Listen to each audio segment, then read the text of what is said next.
Assalamualaikum warahmatullahi wabarakatuh. Bismillahirrahmanirrahim. Alhamdulillahirabbil alamin.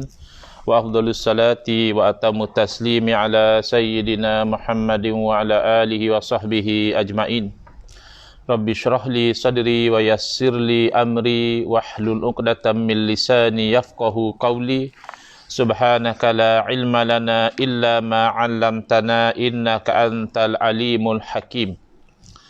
Allahumma akhrijna min zulumatil wahmi wa akrimna binuril fahmi wa bi ma'rifati sahhil akhlaqana bil hilm waj'alna mimman yastami'una al-qawla fayattabi'una ahsanah.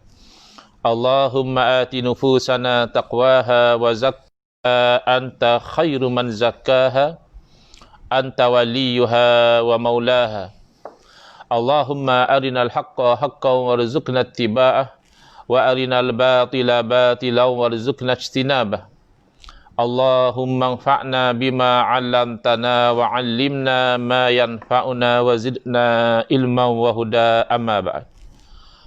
Alhamdulillah, muslimin muslimat yang mengikuti siri kuliah melalui FB Live anjuran NGO Ahlus Jamaah Research Group ARG, yang mana kita menghuraikan kitab penziarah kubur, bukan penyembah kubur. Saya tak jumpa cari frame yang sudah ada gambar kitab ni.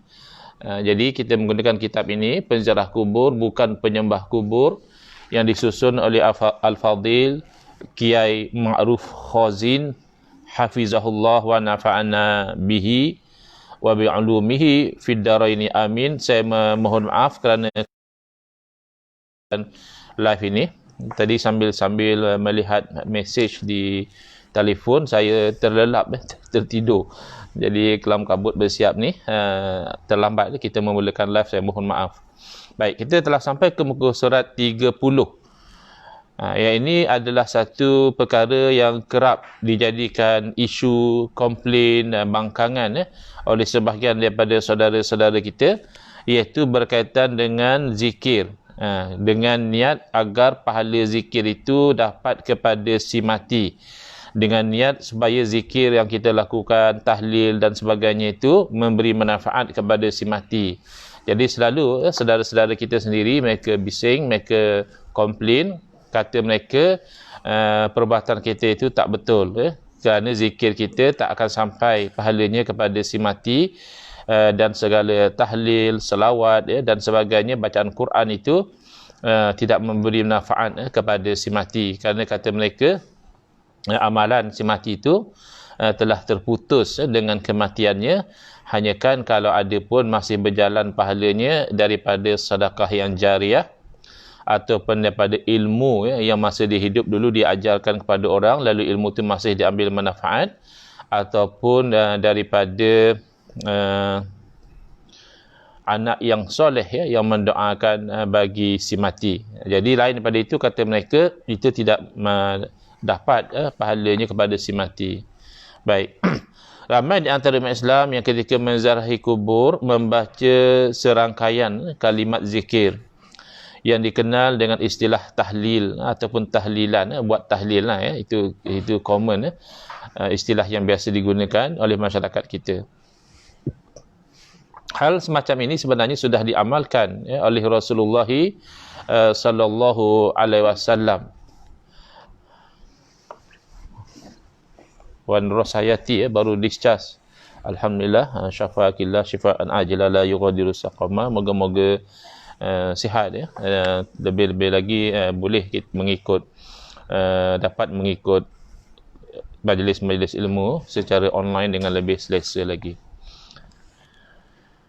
Okey, jadi amalan yang kita amalkan ini sebenarnya ada sandaran daripada amalan Rasulullah SAW yang mungkin kawan-kawan kita terlepas untuk memahaminya.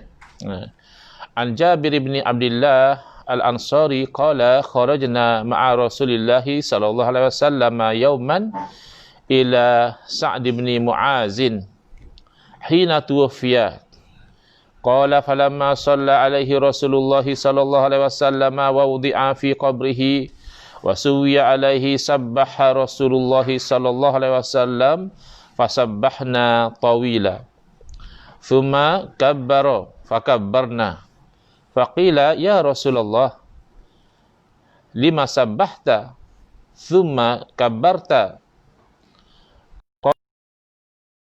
yaqa ala hadzal abdi sholihi qabruhu hatta farrajahu Allah azza wa jalla anhu rawahu Ahmad. Berkaitan dengan sanad hadis ini, Syekh Syu'aib Al-Arnaut yang mana beliau merupakan orang yang dikenali hatta oleh golongan Wahabi juga menghormati kepada beliau. Beliau ini berkecimpung di dalam bidang hadis. Syekh Syu'aib Al-Arnaut. Saya pernah juga beberapa kali hadir dalam kuliah-kuliah hadis beliau ketika saya masih belajar di Jordan. Beliau tinggal di Jordan. Jadi apa komen beliau tentang sanad hadis yang kita baru bacakan sebentar tadi, hadis riwayat Imam Ahmad bin Hanbal rahimahullah. Beliau mengatakan isnaduhu hasanun min ajli ibni Ishaq wa Mahmud wa yuqalu Muhammad ibn Abdurrahman lam yarwi anhu ghairu Mu'adz bin Rifa'ata wa wathaqahu Abu Zur'ah. Ini dalam ta'liq kepada Musnad Imam Ahmad rahimahullah. Beliau mengatakan sanad hadis ini adalah hasan. Maknanya hadis ini cukup kuatlah ya. Kerana Ibn Ishaq dan juga Mahmud yang juga disebut sebagai Muhammad adalah anak kepada Abdul Rahman. Dan hanya Mu'az yang meriwayatkan daripadanya, Mu'az ibn Rifa'ah. Dan ia dinilai oleh Abu Zur'ah sebagai orang yang siqah, orang yang boleh dipercayai. Jadi apakah makna daripada hadis ini?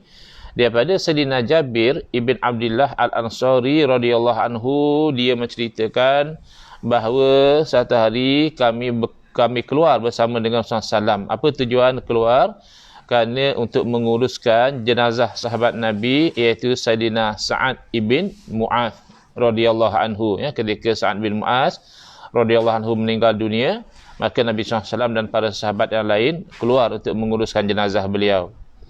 Lalu Sayyidina Jabir bin Abdullah radhiyallahu anhu menceritakan, setelah Nabi SAW selesai melakukan salat jenazah dan diletakkannya jenazah ke dalam kuburan dan telah ditutup diratakan tanah itu, dah dikambus lah kalau dalam bahasa kita, tanah itu dah ditutup kembali. Lalu tiba-tiba Nabi SAW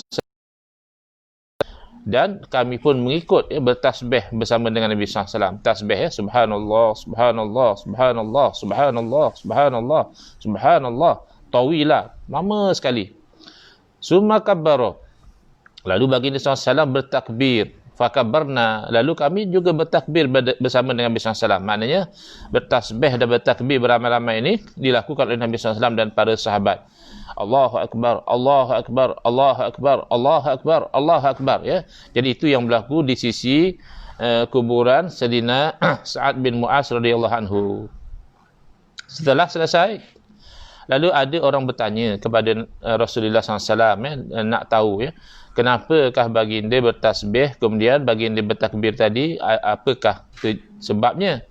Lalu Nabi SAW menjawab, kerana hamba yang soleh ini, iaitu Sa'ad bin Mu'adz radhiyallahu anhu, telah dihimpit oleh kuburannya. Kuburan itu jadi sempit.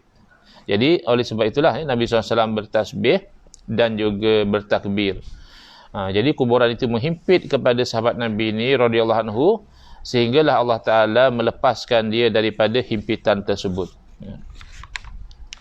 Jadi jelas daripada hadis yang kita bacakan sebentar tadi dan kita terjemahkan, bahawa amalan berzikir di sisi kuburan itu sebenarnya bukanlah bid'ah, sebagaimana yang dituduh oleh sebahagian umat Islam. Sebaliknya ia adalah sunnah yang dilakukan oleh Rasulullah sallallahu alaihi wasallam dan juga oleh para sahabat bersama-sama dengan baginda. Dalam riwayat tadi, lama sekali mereka bertasbih, subhanallah, subhanallah, subhanallah. Lama sekali mereka bertakbir, Allahu akbar, Allahu akbar, Allahu akbar, dan dikaitkan apa yang dilakukan itu untuk membantu kerana orang yang dah meninggal dunia di alam roh ini, kalau kita nak bantu dengan cara sebagaimana ketika mereka masih hidup di dunia, tak sesuai ya. Misalnya orang yang masih hidup terhimpit dengan tanah, maka kita bantu cangkul tanah tu ke tepi misalnya, tarik dia ke atas misalnya. Itu kalau situasi orang yang masih hidup. Tapi yang berlaku kepada sahabat Nabi yang baru meninggal dunia pada ketika itu, Sayyidina Sa'ad bin Mu'az radhiyallahu anhu, roh himpitan kuburan ini berlaku di alam roh. Jadi apa yang dilakukan oleh Nabi SAW adalah bantuan yang sesuai untuk orang yang telah meninggal dunia, iaitu dibantu dengan tasbih, dengan takbir, yakni dengan zikrullah. Jadi jelas difahami daripada hadis tersebut, hadis yang dinilai hasan, bahawa melakukan zikir seumpama tasbih, seumpama takbir, itu membantu orang yang telah meninggal dunia, yakni memberi manfaat kepada dia. Dalam kes ini dilapangkan kuburan yang asalnya sempit ataupun menghimpit beliau. Kemudian amalan berziarah ke makam kaum kerabah dan sahabat handai. Yang ini juga kadang-kadang ada yang komplain.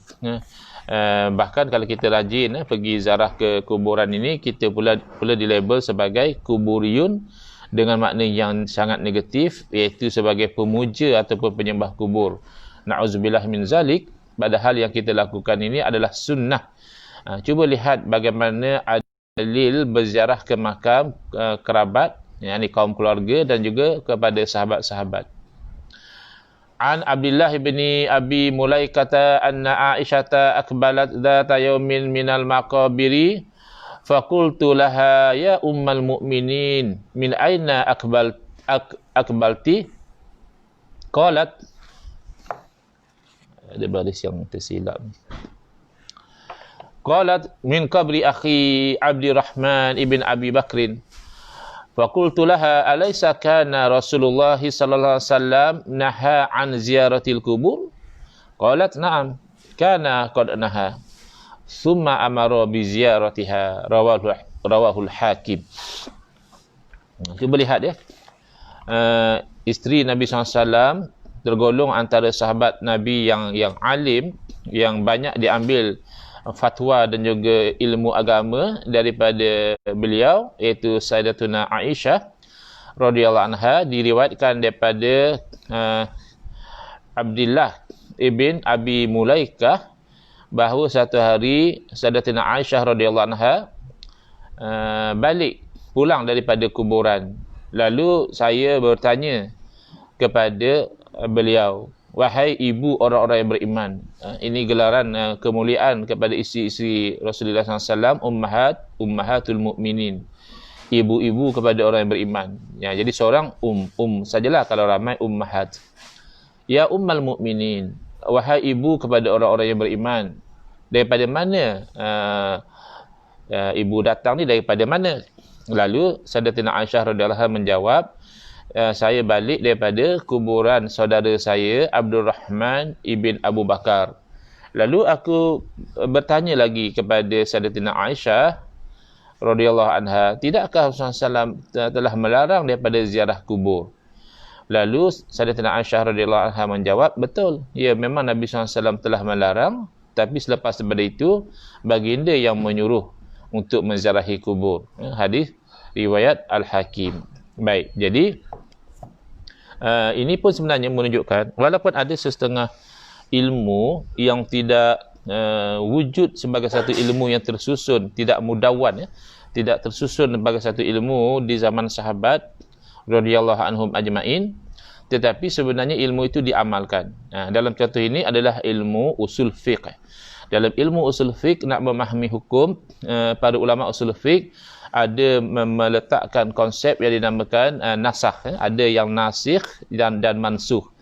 Jadi walaupun Sayyidatina Aisyah radhiyallahu anha tidak menggunakan istilah-istilah usul fiqh, tapi Sayyidatina Aisyah jelas mengamalkan konsep yang ada di dalam usul fiqh, iaitu konsep nasakh tadi. Bila ditanya oleh Abdullah ibn Abi Mulaikah, tidakkah Nabi SAW dah larang ziarah kubur? Jadi Sayyidatina Aisyah sedang mengaplikasikan konsep nasakh di situ. Sayyidatina Aisyah mengatakan, ya memang betul, Nabi SAW memang pernah larang.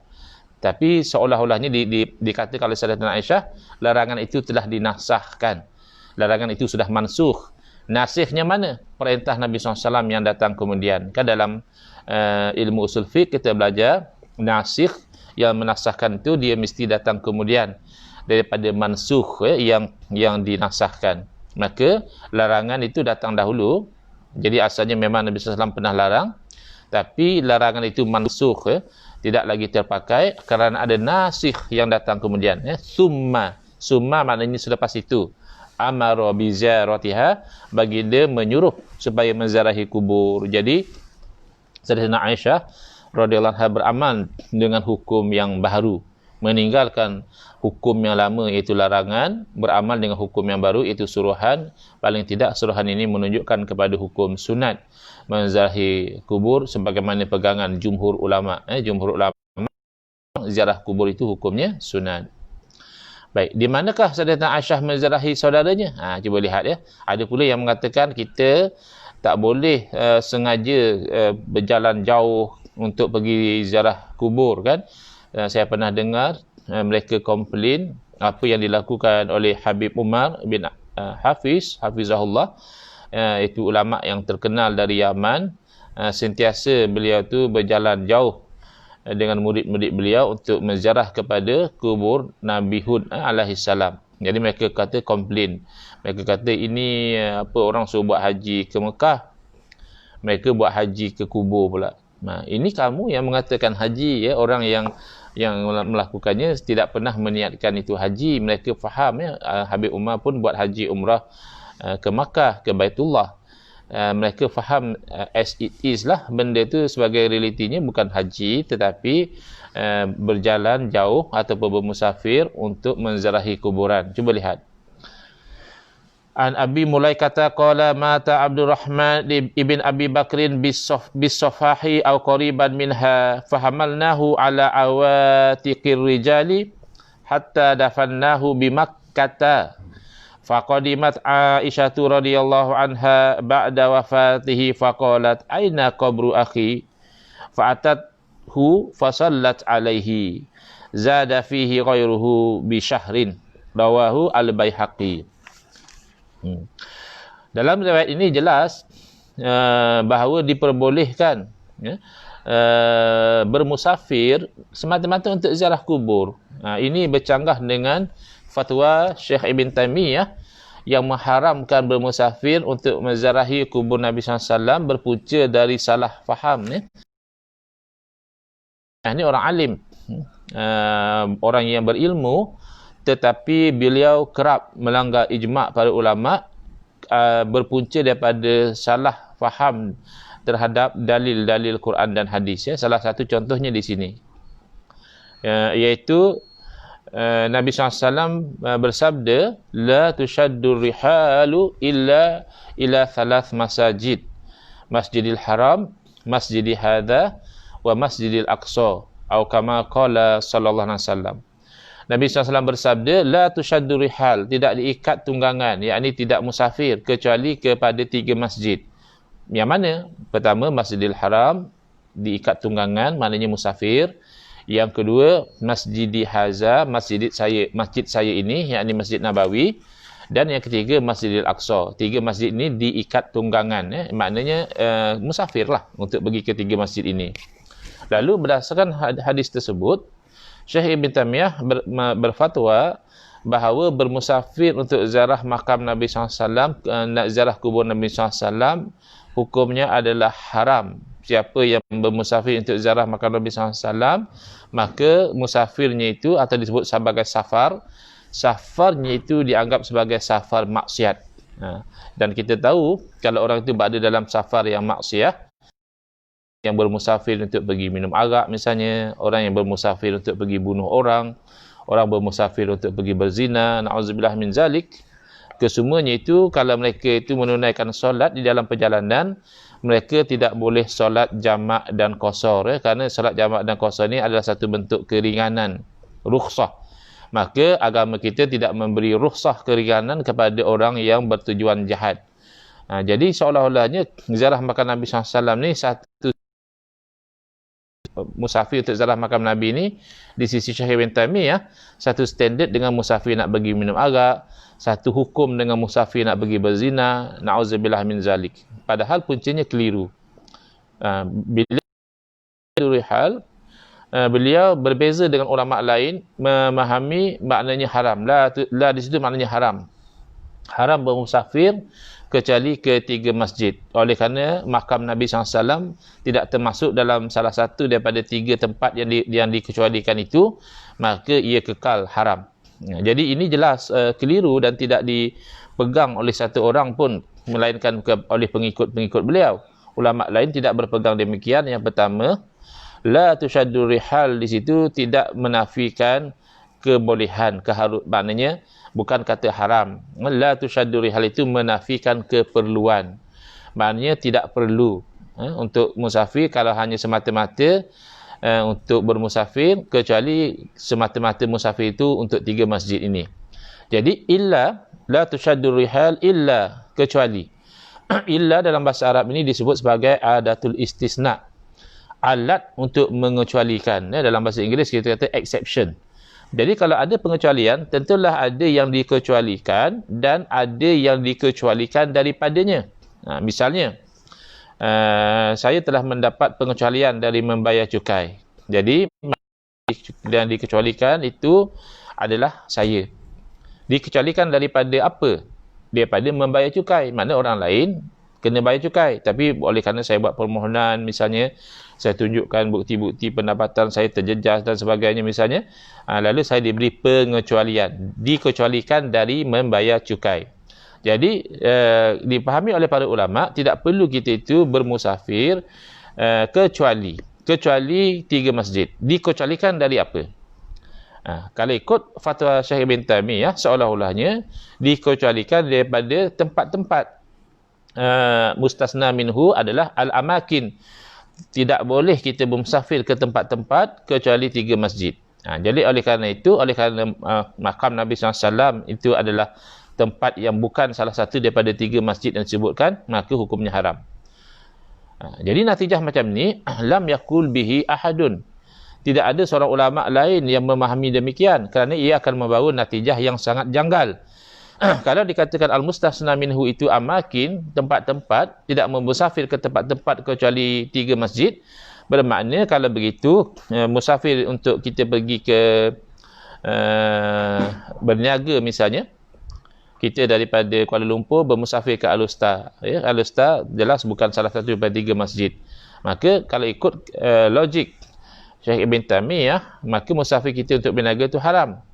Musafir kita misalnya ke London untuk ziarah anak kita yang belajar di sana, haram.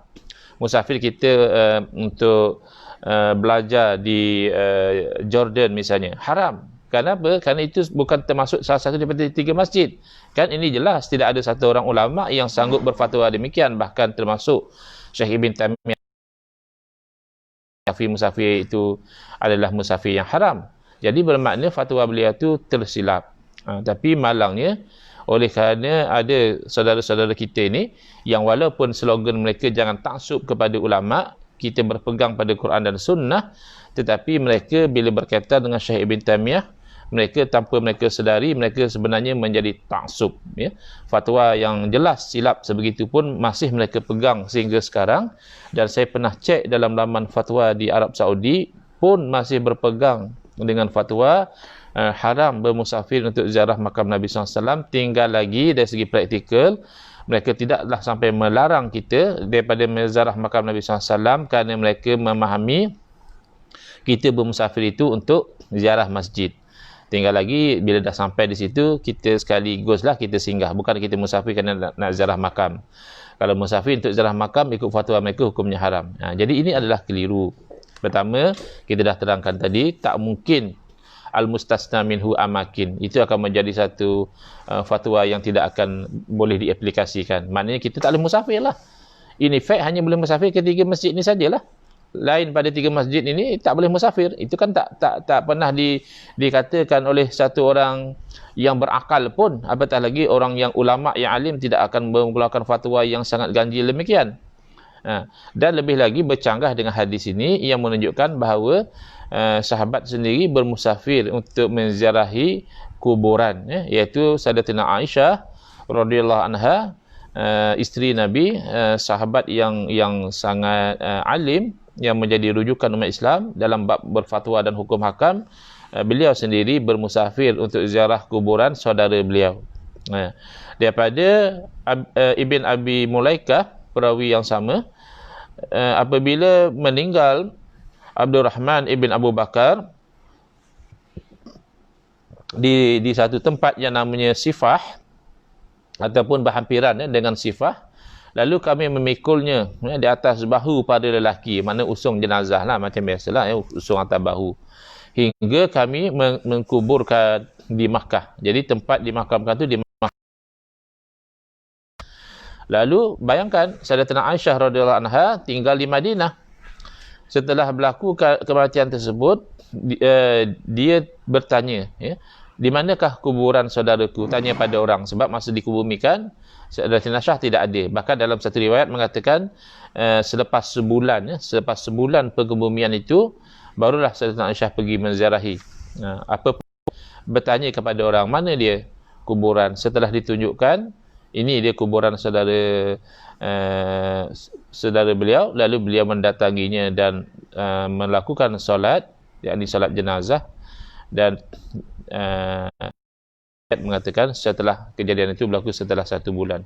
Yang penting yang ada kaitan dengan poin kita adalah, dari riwayat ini menunjukkan bahawa melakukan perjalanan yang jauh ataupun kita katakan musafir untuk ziarah kubur adalah diperbolehkan. Sebab siapa yang pernah pergi ke Mekah, ke Madinah, mereka tahulah jarak antara Madinah dan Mekah itu sangat jauh, hatta kalau dalam konteks kita sekarang pun, dalam konteks kita sudah ada bas, ada kereta pun, masih dianggap itu jarak far, jarak yang agak penat lah kita travel kalau naik bas pun, apatah lagi kalau dalam suasana haji ataupun bulan Ramadan ketika ramai orang, memang memenatkan perjalanan itu. Bayangkan di zaman dahulu yang naik unta, naik kuda paling-paling, itu satu perjalanan yang sangat jauh, masih dilakukan oleh Sayyidatina Aisyah radhiyallahu anha untuk menziarahi kubur. Jadi siapa yang lebih faham hukum, isteri Nabi, sahabat Nabi yang alim, ataupun golongan Wahabi yang berfikiran sempit, yang ta'assub kepada fatwa-fatwa Syekh Ibn Taimiyah, walaupun fatwa-fatwa itu jelas bercanggah dengan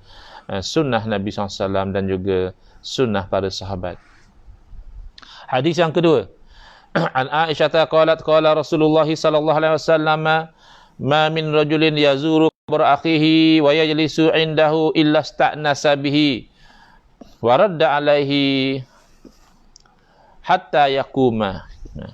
Daripada Sayyidatina Aisyah radhiyallahu anha, beliau menceritakan bahawa Nabi SAW bersabda, tidaklah satu orang lelaki, bukan satu orang lelaki sajalah, rajulin di sini mencakupi juga wanita. Maknanya tidaklah satu orang tu menziarahi kepada kuburan saudaranya dan dia duduk di sisi kuburan itu, kecuali orang yang meninggal dunia itu merasa senang, merasa mesra dengan lawatan itu dan menjawab salam, dan menjawab apa yang diperkatakan oleh orang menziarahi tadi, hatta yaquma.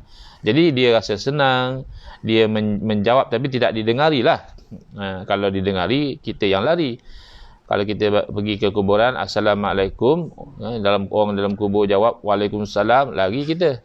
Tapi di alam ruh mereka menjawab, dan rasa senang, rasa mesra serta menjawab kata-kata orang menziarahi itu, termasuklah menjawab salam daripada orang yang menziarahi itu berlaku sehinggalah orang yang menziarahi itu bangun meninggalkan perkuburan. Nah, barulah suasana itu terhenti. Jadi jelas ya, ada galakan daripada Nabi SAW supaya kita itu menziarahi kubur saudara kita, kemudian duduk di sisi kubur itu dan berkata-kata dengan kata-kata yang disenangi oleh orang dalam kubur, seumpama mengucapkan salam, mendoakan kebaikan dan seumpama dengannya.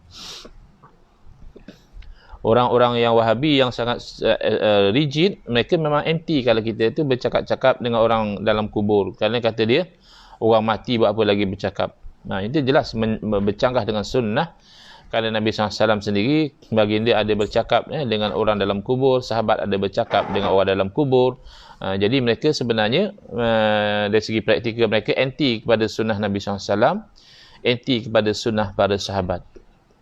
Al-Hafiz Al-Iraqi memberi penilaian berkaitan status hadis ini. Qala Al-Hafizul Iraqi akhrajahu Ibnu Abi Dunya fil Qubur wa fiha Abdullah bin Sam'an wa lam aqif ala halihi wa rawahu Ibnu Abdul Bar fi Tamhidi min hadits Ibnu Abbas nahwahu wa sahhahahu Abdul Haq Al-Ashbili. Ini dalam kitab yang mana beliau mentakhrijkan hadis-hadis yang terkandung di dalam kitab Ihya Ulumuddin di Imam Al-Ghazali rahimahullah taala. Hadis ini diriwayatkan oleh Ibn Abi Dunya dalam Al-Qubur, dalam kitab Al-Qubur. Di dalam sanadnya terdapat Abdullah ibn Sam'an. Jadi saya tak mengetahui perilakunya. Jadi kan kadang-kadang orang ni kita tak tahu karakter dia, siqah ke tak siqah. Kita tahu namanya tapi tak tahu lah. Orang tanya dia ni macam mana, bagus ke? Kadang-kadang kalau zaman kita ni orang tanya, Ustaz, dia ni ahli sunnah ke Wahabi? Nah, itu biasa soalan yang saya terima. Saya pun tengah berfikir, ada satu tokoh sehari dua ni, 2-3 hari ni sering ditanya orang pada saya, dia ni ahli sunnah atau Wahabi. Saya nak jawab pun susah, tak nak jawab pun orang tanya. Tapi kadang-kadang bila orang tanya, dia ni macam mana ahli sunnah ke Wahabi? Entahlah, saya pun tak tahu. Tak biasa dengar dia ni. Misalnya gambarannya begitu. Jadi perawi ni tak diketahui perilakunya itu macam mana. Hal keadaan dari segi kualiti periwayatannya macam mana tak diketahui. Tapi hadis yang sama, maknanya isi kandungannya sama seperti hadis tadi, diriwayatkan oleh Ibn Abdul Bar daripada sahabat Nabi Sayyidina Abdullah bin Abbas radhiyallahu anhu, dan dari riwayat ini disahihkan oleh Abdul Haq Al-Ashbili. Jadi kod pun lah kalau yang riwayat tadi itu pun misalnya kita kata tak begitu kuat kerana status perawinya tidak diketahui, dari segi kekuatan dia majhul lah kita katakan, tak dipastikan adakah siqah atau tidak atau sebagainya, tapi isi kandungan hadis itu telah dikuatkan oleh riwayat yang lain. Jadi tidak ada masalah dari segi konten hadis tersebut.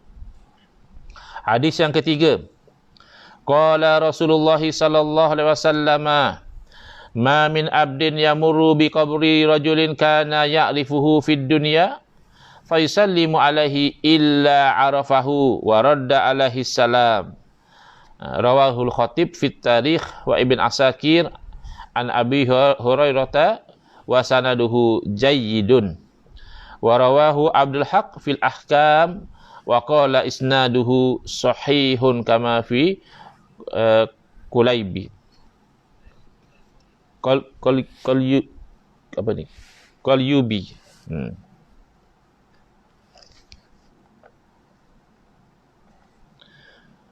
Ini hadis riwayat Al-Khatib Al-Baghdadi dan Al-Imam Ibn Asakir daripada sanad Abu Hurairah radhiyallahu anhu, dan sanadnya baik, maknanya sanadnya kuat.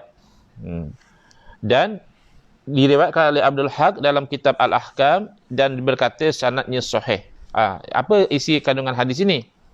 Baik itu Nabi SAW bersabda, tidak adalah satu orang hamba, satu orang lah ya, yang lalu di sisi kuburan yang mana kuburan satu orang yang dia kenal ketika di dunia dahulu, yakni ketika masa orang tu masih hidup, dia kenal orang tu.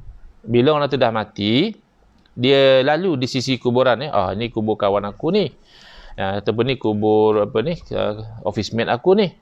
Dia kenal lah masa orang tu hidup, lalu dia memberi salam kepada orang yang telah meninggal dunia. Jadi kalau mereka faham, mereka tidak perlu terlampau anti bila ada orang berdoa, ada orang berkhitab kepada si mati, terus dituduh, oh ini syirik akbar, ini penyembah kubur. Semata-mata khitab kepada orang yang telah meninggal dunia itu dilakukan, dianjurkan, kerana salam ini dalam bentuk khitab, mukhatabah, assalamualaikum, bukan assalamualaihim, salam ke atas mereka. Yang diajak oleh Nabi SAW kepada Sayyidatina Aisyah radhiyallahu anha adalah mengucapkan salam secara mukhatabah, secara berdepan, assalamualaikum. Baik. Jadi kecuali orang mati tadi kenal kawan dia bagi salam itu dan menjawab salam tersebut. Baik.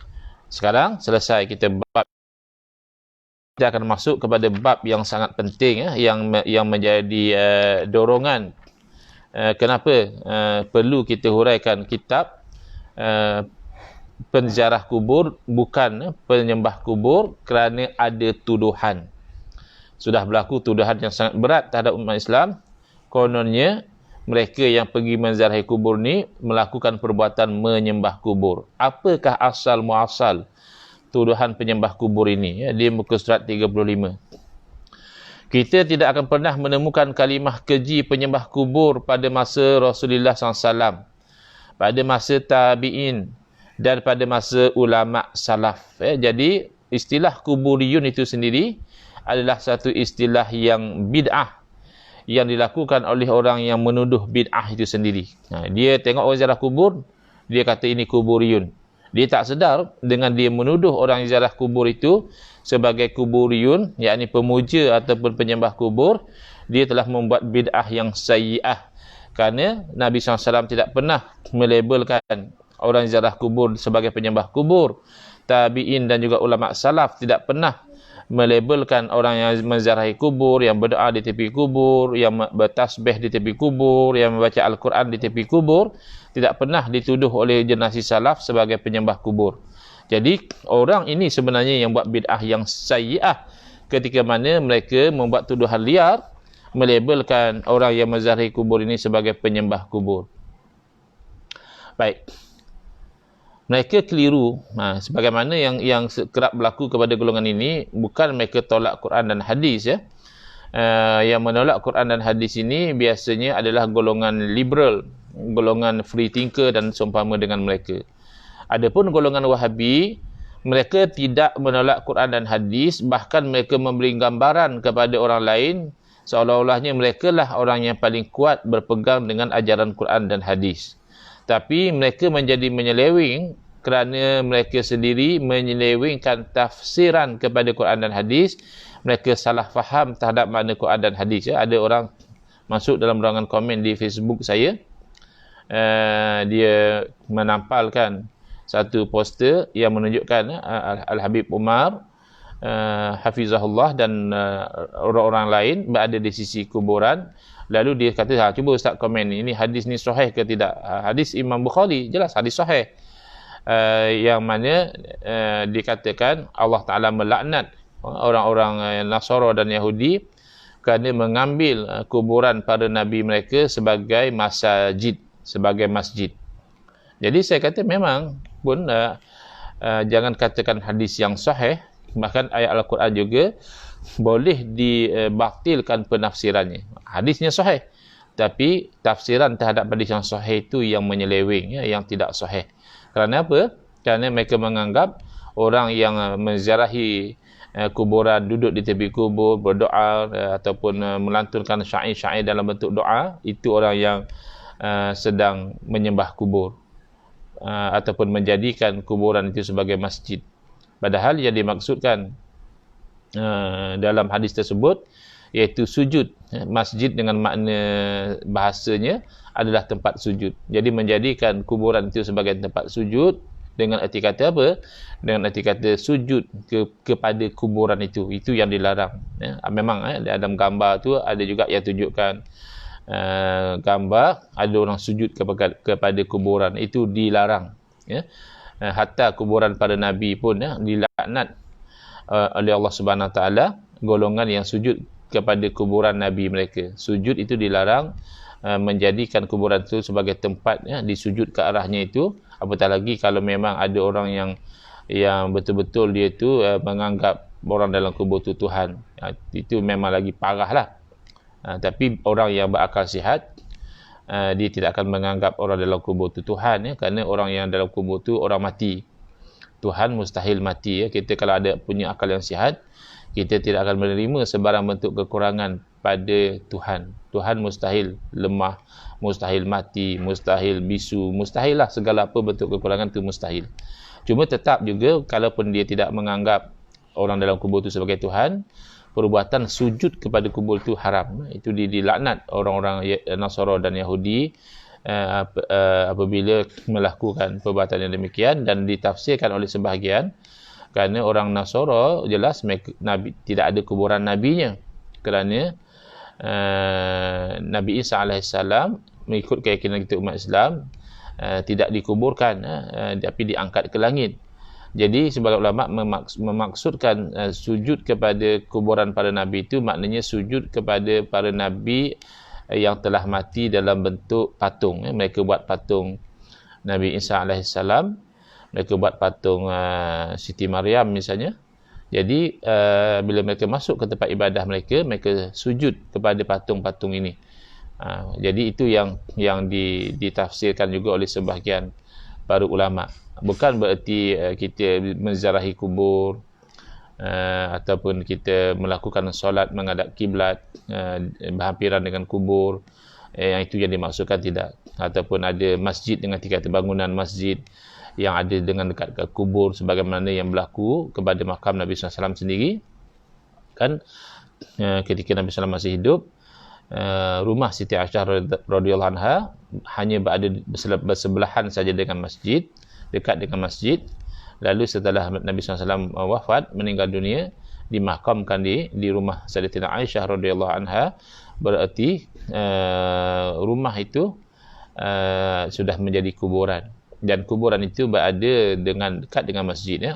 Orang yang duduk di Masjid Nabawi, kan, kalau orang yang pernah pergi ke Raudhah, sebelah kiri itu adalah makam Nabi SAW, sebelah kanan itu mimbar Nabi SAW, ke depan adalah kiblat. Tapi ada juga orang yang duduk di belakang lagi. Yang duduk di Raudhah tu okeylah, makam duduk sebelah kiri. Yang duduk di belakang lagi daripada makam, of course dia akan sujud bila sembahyang tu ke arah makam. Bukan itu yang dimaksudkan. Kerana itu hakikatnya mereka sedang melakukan solat sebagaimana biasa, sujud ke arah Kaabah. Cumanya kebetulannya makam ada di hadapan itu. Bukan itu yang dimaksudkan dengan ittikhaz kuburul anbiya sebagai masjid. Jadi itu masalah dengan mereka, ya. Mereka bawa hadis yang sahih, tapi mereka membawa kefahaman yang batil. Hingga kan orang duduk tepi kubur pun dibawa hadis jangan ambil kubur sebagai masjid. Tak ada kena mengena. Hadis sahih, tapi otak kamu yang tidak sahih lah, tidak sihat. Kerana tidak tahu beza, ya, antara makna hadis dengan apa yang berlaku diliti dalam masyarakat kita. Bukan mengambil kuburan itu sebagai tempat sujud, hanya saja menziarahi kuburan saja. Tapi kalau betul macam dalam gambar tu, mereka letak gambar paling atas, gambar orang sujud ke kuburan, jelas itu yang dilarang. Dan perbuatan mereka ini, yang atas tu mereka tunjuklah gambar orang sujud ke kuburan, tapi sengaja mereka edit, yang di bawah tu mereka letak gambar orang ziarah kubur. Gambar, saya perasan tu gambar Habib Umar ziarah kubur, dengan tokoh-tokoh yang lain ada di sisi kubur. Jadi ini satu bentuk fitnah, ya, satu bentuk character assassination by association. Dia associatekan sekali. Jadi orang tengok yang atas tu tak betul. Sujud kepada kubur tu tak betul, salah, dilarang. Tapi dia letak sekali gambar orang ziarah kubur. Lalu dia melamsamkan sekali seolah-olah yang ziarah kubur pun sujud kepada kubur. Ini perbuatan yang jahat, ya, yang tak sepatutnya dilakukan oleh orang yang beriman, ya. Sepatutnya mereka kena ada rasa takwa, bimbang kepada Allah Ta'ala, takut kepada Allah Ta'ala, kerana memfitnah orang Islam dengan fitnah yang jahat sedemikian. Tapi kalau misal kata benda-benda itu terkena, kita tak sebut nama, kita hanya cerita secara umum kebatilan ajaran Wahabi, mereka marah-marah, ini tak ada, ustaz ni tak ada kerja, asyik mengata orang saja. Yalah, memanglah kalau kita mengajar agama, bila ada benda-benda yang tak betul, tentulah berkaitan dengan orang. Habis takkan kalau kita berkuliah nak mengata kucing, nak mengata lembu, nak mengata biawak dan sebagainya. Ini binatang-binatang yang tidak ada taklif. Tak perlu pun kita kata, tak betul lah biawak ni curi telur ayam. Dia tak ada hukum, dia binatang. Dan apalah kucing ni, kerja bergaduh je siang malam. Tak ada point. Kucing dia tidak mukallaf. Jadi, bila kita mengajar agama, bila kita buat teguran macam ni tak betul, macam ni tak kena dengan Quran, macam ni tak kena dengan hadis, tentulah yang menjadi subjek mata kita tu adalah orang. Jadi, jangan nak berlagak sangat baik sangat ya, seolah-olahnya, oh, ustaz ni kerja mengatur orang saja. Bukan. Kita nak menerangkan benda-benda yang batil yang dilakukan oleh orang. Jadi bila dia berlagak baik macam tu, seolah-olah tokoh yang diidolakan tu tak pernah mengatur orang. Padahal yang kita lihat yang dilakukan oleh tokoh-tokoh mereka itu lebih parah kerana mengatur orang secara batil. Orang ziarah kubur dia kata penyembah kubur. Orang selawat kepada Nabi dia katanya selawat syirik. Orang bertawassul dia katanya buat benda syirik. Jadi itu yang sepatutnya mengatur orang yang sepatutnya dilarang kerana secara batil. Adapun kita menerangkan hukum kepada orang, ini penyelewengan ajaran Wahabi, mana ciri-ciri Khawarij pada Wahabi, kenapa dinamakan Wahabi, itu fakta. Tak ada masalah. Nak dikatakan mengatur orang pun so be it lah. Takkan kita dalam berceramah nak menegur binatang pula. Memang yang kita tegur adalah orang, tapi bukan dalam konteks nak character assassinate dia atau nak merendahkan martabat dia, tapi semata-mata untuk memberi warning dan amaran supaya ajaran-ajaran yang batil itu dapat dijauhi. Jadi mereka ni salah faham. Saya baca satu ayat suci Al-Quran sebelum kita menutup kuliah kita ini yang mereka salah fahami. Berikut ini adalah sebahagian ayat-ayat yang diturunkan oleh Allah Subhanahu Wa Taala ditujukan kepada orang-orang kafir penyembah berhala yang menyembah malaikat dan sebagainya, namun kelompok Wahabi menyelewengkan dan menujukan ayat ini kepada orang Islam. Ini perangai Khawarij. Ya, orang Khawarij salah satu ciri mereka ambil ayat Quran yang Allah sedang menceritakan perbuatan orang kafir, Allah keji perbuatan orang kafir, mereka salah pasang, mereka pasang kepada orang Islam, lalu mereka mengeji orang Islam, ataupun lebih parah mengkafirkan orang Islam. Yang mana mereka tujukan kepada umat Islam yang bertauhid, yang berakidah betul, yang mana mereka itu pergi ziarah ke makam para ulama, diambil ayat Quran yang cerita tentang orang kafir ni, penziarah-penziarah makam ulama ni pula yang dikafirkan atau yang difasikkan oleh mereka. Wa idh qala Ibrahim rabbij'al hadzal balada amina wajnubni wa baniya an na'budal asnam wajnubni wa baniya an na'budal Rabbi innahunna adlalna kathiran minan nas faman tabi'ani fa innahu minni wa man asani fa innaka ghafurur rahim. Surah Ibrahim ayat 35 hingga ayat 36. Boleh cek balik ayat ni saya tak pasti tapi surah Ibrahim.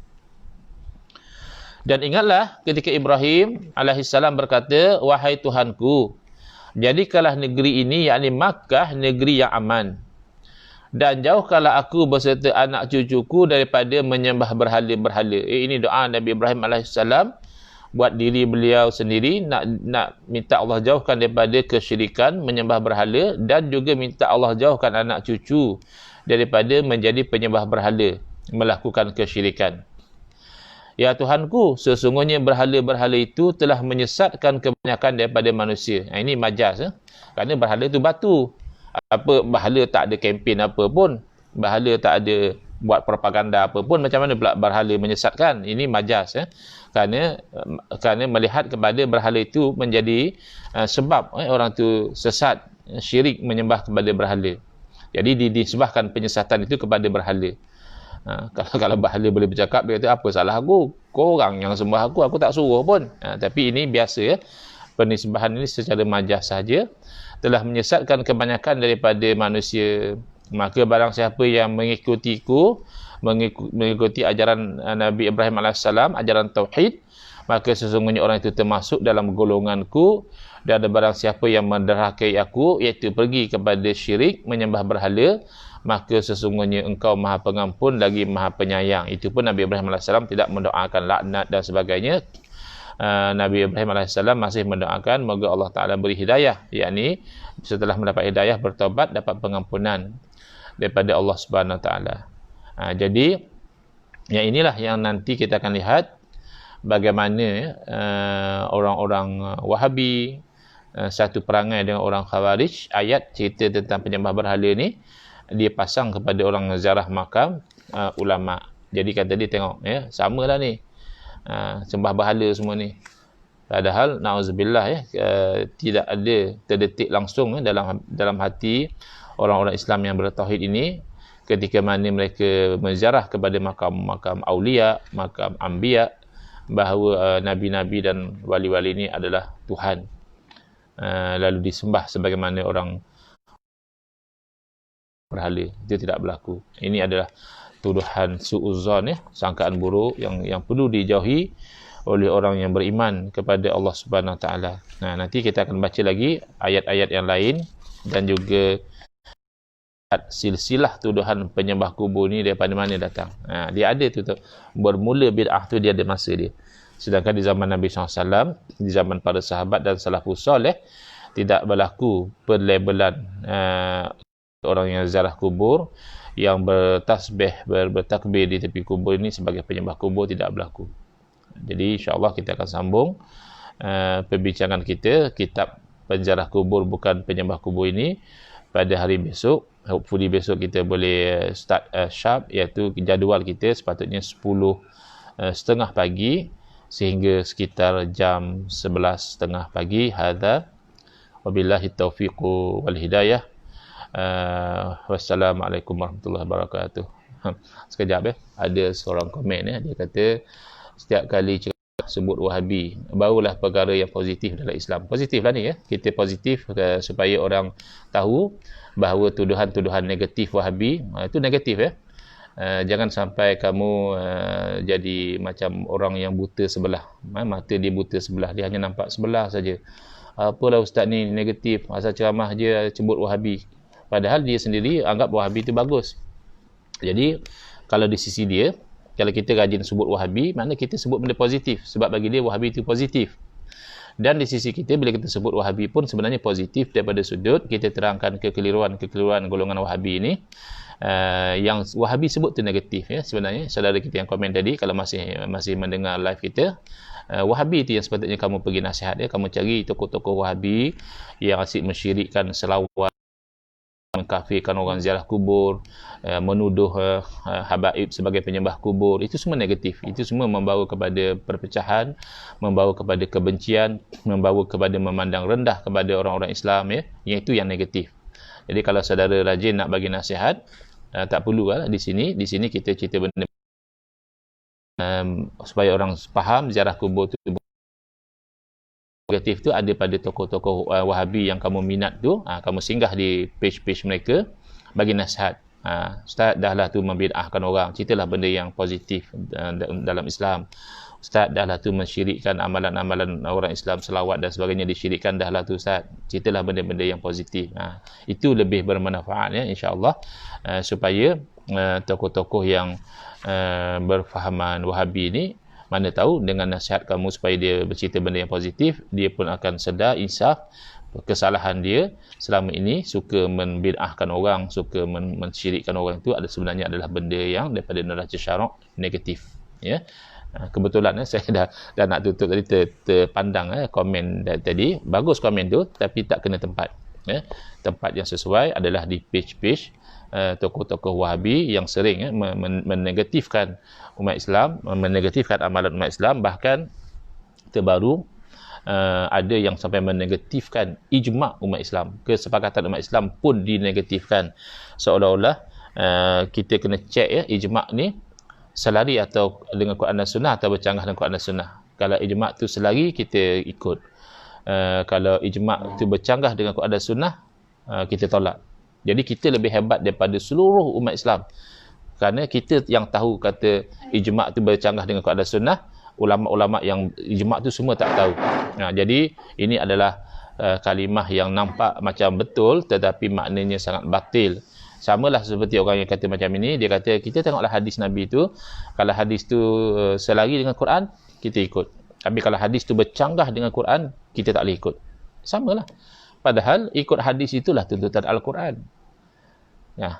Jadi kalau orang tu menganggap hadis bercanggah dengan Quran, dia tak faham. Quran yang suruh ikut hadis. Atiullah wa atiur rasul. Man yuti'ir rasulah faqad ata Allah. Siapa yang taat pada Rasul, dia telah taat kepada Allah. Dia tak faham. Dia faham, ni hadis kena cek dulu. Dia lebih pandai daripada Nabi SAW. Dia cek dulu hadis ni, ni tak kena dengan Quran ni, tak boleh pakai hadis ni. Hadis ni okey, selagi dengan Quran. Padahal hadis itulah yang datang untuk menerangkan makna Al-Quran dengan kefahaman yang sebenar. Sama juga ijma'. Kalau dikatakan, kita cek dulu ijma' ni, dengan Quran dan Sunnah kita terima.